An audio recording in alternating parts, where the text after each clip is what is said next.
Welcome to Defeat Your Cravings, hosted by Dr. Glenn Livingston, PhD. Dr. Glenn is a clinical psychologist and former multi-million-dollar consultant to the big food industry and uses his experience to help you defeat your cravings. This show will help you to focus on dramatically reducing cravings and leaving the diet mentality behind, so you can more easily and effortlessly achieve your health, fitness, and body composition goals. Please remember, no doctor-patient relationship is created via this show, and you are responsible for confirming any changes to your diet, health, or psychological routines with an appropriately licensed professional before implementing them. Before we get started, if you haven't downloaded the free smartphone app to access dozens of these recordings all in one place, as well as to avail yourself of a confidential community for support, motivation, and assistance, please visit the podcast link on defeatyourcravings.com as soon as possible. And now, here's your host, Dr. Glenn Livingston. Hey, it's the very good Dr. Glenn Livingston with defeatyourcravings.com, and I'm here with Howie Jacobson of Plant Yourself. Hey, buddy. Can I read you another quote and an explanation for that quote and hear what you think about it? Totally. Courage is not the absence of fear, but rather the judgment that something else is more important than fear. It's by James Neal Hollingworth. Most people allow addictive struggles to go on forever because they feel frightened. Frightened they won't be able to maintain their commitment. Frightened they'll be missing out on something important if they commit to a rule that regulates a toxic pleasure. Frightened life will be too boring. Frightened of who they might become.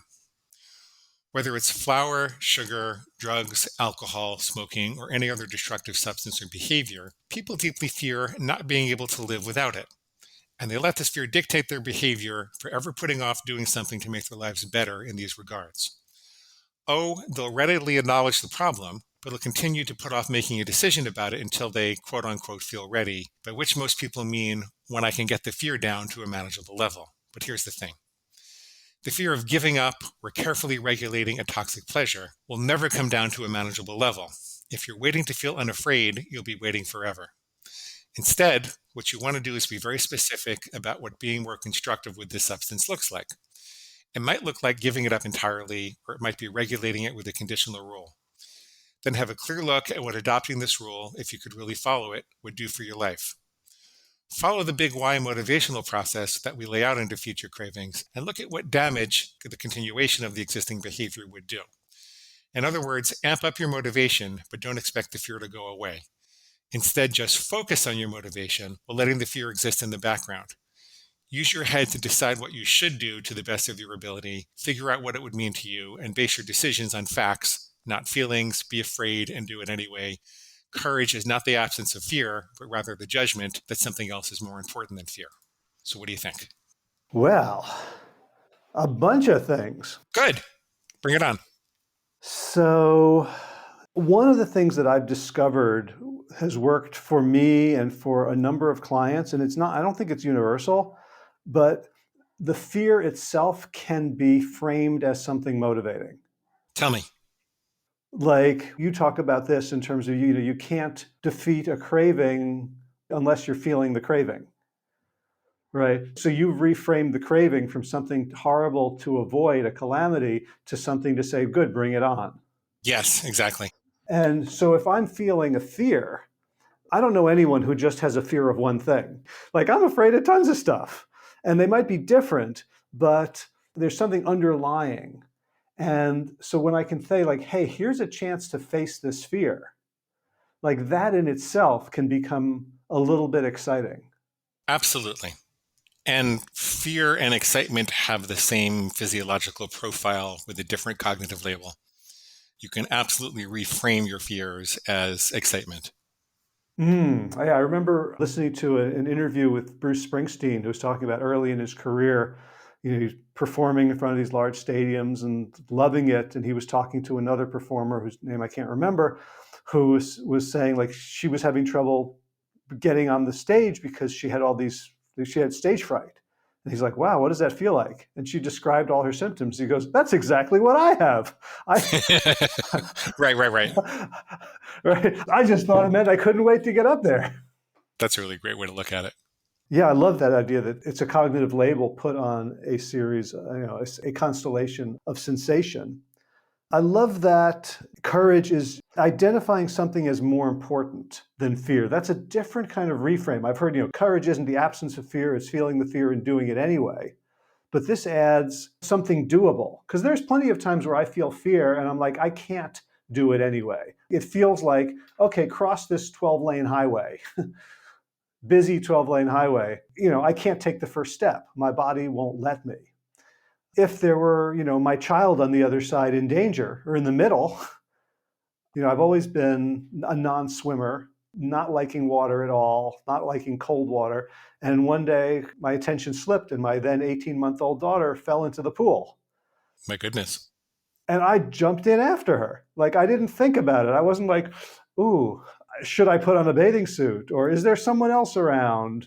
Or what is this going to feel like? Or am I going to ruin my shoes? All of that went away because my brain had decided for me that there was something more important than all my fears.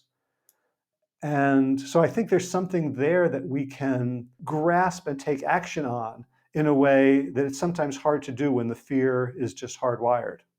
That makes perfect sense. What a great story. What a great way to drive it home. I love that. I love that. I have to think of a story from my own life that drives that home too. Thank you for that. Did you have more you wanted to say about this? When they do feel the fear and it feels so governing, again, we can talk about, okay, then maybe there's something I could do that's less fearful, that's in the direction, but isn't, maybe I'm not going to cross the whole road, but I'll put a foot out or find some way to reduce the impact so that I can practice identifying things more important than the fear. We don't have to face the 30-foot tall spider fear, right? Like if people are doing exposure therapy, they don't start with the 100 on a scale of 1 to 100. They start at 1 or 2 or 3. And when you're learning karate, you don't go fight the master right away. You practice with your peers. You get better slowly so that you can fight the big monster later on. But the point is that this insight can help you to break the impasse where you feel stuck and you can't move in that direction at all. Right. What do you find that people identify typically as being more important than their fear? Most people haven't thoroughly visualized two things. They haven't thought about what if they could follow a rule for a whole year. They're so convinced that they've made so many mistakes in the past that it's impossible, so that they never really visualize in detail what their life would be like a year from now if they followed it. Like, if I don't have chocolate during the week for a year, most people say, well, I'd probably feel better and lose a little weight, right? They don't take the time to think about all the things in their life would be different. So if you don't feel destabilized by the ups and downs and the sugar and the caffeine and the theobromine, and you go through the year like that, probably that's going to be a positive snowball towards some other things in your life. Like, you will have noticed that you had the ability to make a goal and keep to it. So maybe there were some other goals that you kept to, and you might find yourself having more peaceful and present energy. And as a result, you would take on this other project at work, or be spending more time with your kids, or be more likely to get off the couch and play with the dogs. Or maybe there's some aches and pains, like maybe your rheumatoid arthritis is going to be a little better. Maybe your knees are not going to hurt as much because you will have lost a little bit of weight. Maybe you're going to be more likely to just pick any dress from your closet and go out and socialize. So you're going to be more integrated into the community. Maybe you're going to feel like a better role model for your kids who are beginning to develop an eating disorder.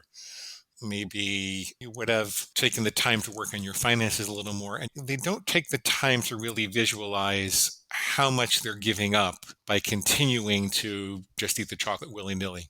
They don't really understand what they're giving up. And then sometimes it's really hard to believe that would happen because they've never done a year like that. But sometimes you can ask yourself, well, what would it be like in a week? We call the first one the big Y, the next one is a little y. What would it be like in 1 week if you just didn't have chocolate? And then they'll say, well, I might not have lost any weight, but my digestion would be a little bit better and my sleep would be better. I'd be a little less grumpy. I maybe be getting along a little better with my wife and have a little more energy. Maybe middle of the week, I get back to the gym, and there's a list of things, of benefits that they would accrue immediately. And then you could even think about, what am I giving up the moment that I have chocolate? And the moment that I have chocolate and I break the rule, I'm giving up the knowledge that I can set a goal and keep to it. I'm giving up a boundary. And when there's no boundary, then anything seems like it's permitted. So your inner pig starts to squeal like crazy and you get this food obsession.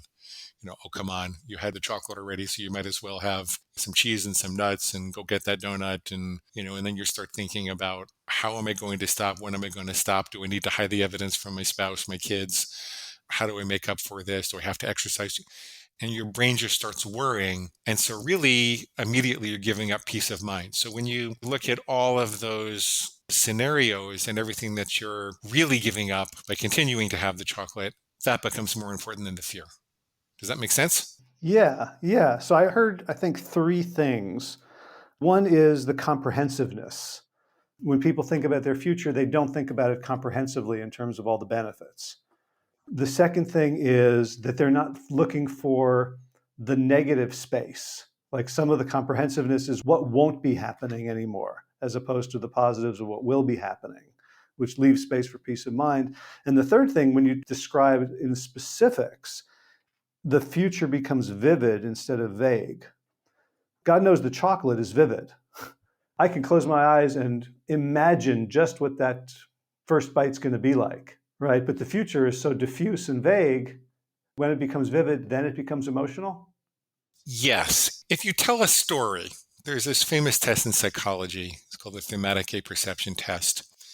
And you'll show people a picture, and then you want them to get emotionally invested in the picture so you can have them kind of project their soul onto the picture. We'll tell them that in a story, we know something about what the characters are thinking, feeling, and doing, and what happened just before and what's going to happen afterwards. And then it becomes a story that you can be emotionally invested in. And that's what we're trying to do with the Big Why, to create a motivational investment in a story that really projects your future. Not like a discrete moment in the future, but who you're going to be and what your life is going to be like on a day-to-day basis in the future. And you require that detail in order to create the emotional investment. So I think that's the answer to your question. Gotcha. And the other thing that it reminds me of is I've been looking at solution-focused therapy and solution-focused coaching. When you're asking people to begin this process of, like when you talked about, okay, so if you're going to overcome the fear, then let's make a plan. So are you familiar with the miracle question? Yes. That seems like it could be a good invocation of the beginning of the plan, which is to say, imagine you woke up tomorrow and things were magically different. This problem was gone. What would we be seeing in your life? What would you be doing or saying? And I find that, that sort of magic wand question gives people permission, and it gives their brains a direction to say, well, I'd be doing this, this, this, and this. And then you write it down and you go, okay, go do this, this, this, and this. Exactly. Then the rest is commentary, in a sense. The rest is all the defeat your cravings processes. But once you have your bullseye, then you can begin to assess, is this better than avoiding fear? Yes. My version of the miracle question is, I know your pig says that it's impossible and you can't do it, but what if you could? What if you wake up a year from now and you actually did do it? You've complied 100%. What would have happened? That's my version of the miracle question. Sometimes people will give me all these reasons why they can't do something, and I'll say, I believe you when you say that, but what if it wasn't true? Let's just pretend. Yeah. You have to get the negativity out of the way. Good, buddy. Thank you. Is there anything else about this? Sometimes when I'm facing that resistance, if I'm coaching someone over Zoom or over the phone, I will take responsibility for it. And I will say, suppose I could sprinkle some magic dust through the Zoom. Sometimes people are willing to play along because it's like they're kind of taking care of my ego. They're more willing to do that than to take on responsibility for making their own miracle. I shamelessly take advantage of that. Good. Thank you for this. I will do this anytime you want to. Okay. I'll talk to you soon. Bye. Bye. And that brings us to the end of today's broadcast of Defeat Your Cravings, hosted by Dr. Glenn Livingston. If you'd like to find out more about the products and services Dr. Glenn offers to help you dramatically reduce your cravings and stop overeating in 90 days or less, please visit defeatyourcravingscoaching.com. That's defeatyourcravingscoaching.com. Thanks.